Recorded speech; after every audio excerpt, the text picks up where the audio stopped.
Hi friends, good morning. నేను ఒక tip చెప్తాను.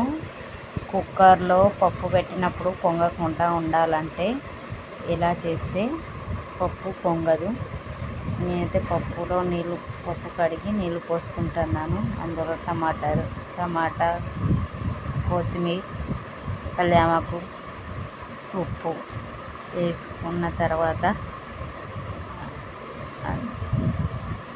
అన్నీ వేసుకున్న తర్వాత ఒక వాటి తీసుకొని ఆ వాటిని అందులో పెట్టుకోవాలి. నేనైతే చిన్న వాటి పెట్టుకున్నాను, కొంచెం పప్పు వంగింది. మీరైతే పెద్ద వాటి పెట్టుకోవాలి. అంటే చిన్నది పెట్టుకున్న కాబట్టి అది దానికి కంఫర్టబుల్ లేకుండే. పెద్ద పెట్టుకున్నాం అనుకో దానికి కంఫర్టబుల్ ఉంటుంది, పప్పు వంగదు. అట్లా లోపల వాటి పెట్టుకొని కుక్కర్ మూత పెట్టుకుంటే పప్పు పొంగకుండా ఉంటుంది.